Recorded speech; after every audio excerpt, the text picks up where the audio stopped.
So in Rome, there was a church.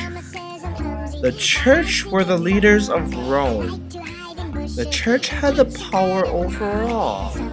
Therefore, leaders of the church influenced people to do many different things.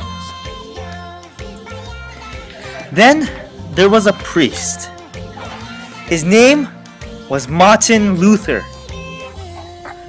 Martin Luther had his own belief about the church.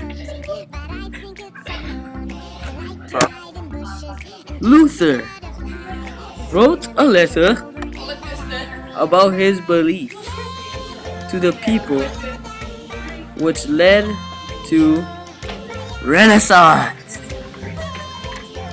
From Luther's belief started and led to Renaissance through the idea of the subject called perspective. A vast variety of artists created many of different perspectives about art and life, such as linear perspective and atmospheric perspective. The people of Europe had different perspective about life and earth. They fought and thought about this conflict at hand, which led to exploration. Everyone believed that the world was flat, except one bugger who believed that the world was not flat but round. This dude was named Christopher Columbus.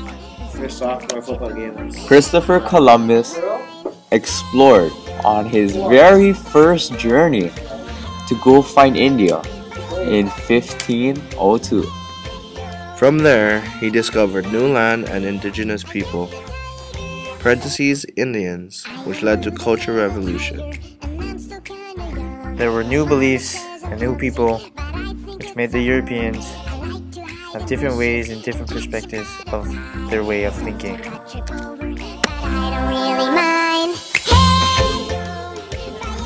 Then there were two brilliant philosophers named Hobbes and Locke, who were involved with the people and their ways of thinking.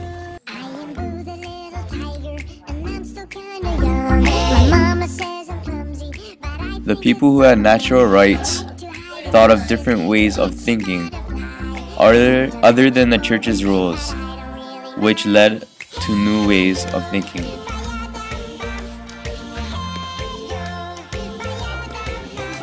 With new ways of thinking, the rising of the scientists included Galileo and brother Isaac Newton appeared. Galileo with his telescope and Isaac with an apple falling trying to show gravity. People started to understand the true facts and made these new scientific discoveries as their beliefs. When the church heard of the people not believing in them, there was a conflict between church and people's facts/beliefs, which led to enlightenment. Society thought of their beliefs to be more true and powerful than their own church. The church then got very discouraged with their people because they were losing their strength and power, and the church got angry. The church and the society of the people were ready to fight for their power, which then led to political revolution. This is where the government were controlling its people through land and taxes. That's when the people went against the government and fought their own rights and their freedom. This is where the conflict led to political war by scrapping and trying some fists. When the people ended up winning, that's when they set up their own government and economic system, which led to industrial revolution. This is when the factories and the process of manufactures was introduced and practiced. England and America were the leaders of this because the better the process of manufacturing products, the better your economic power as a country. better your economic power is, you'll be able to control the economics of the world. And by controlling the economics of the world, it leads to imperialism.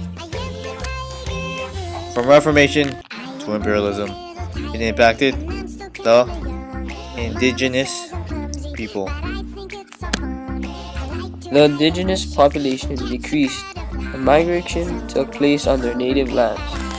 The USA and the United Kingdom ended up as the best countries and leaders of economic and globalized world. This leads to globalization. Jericho!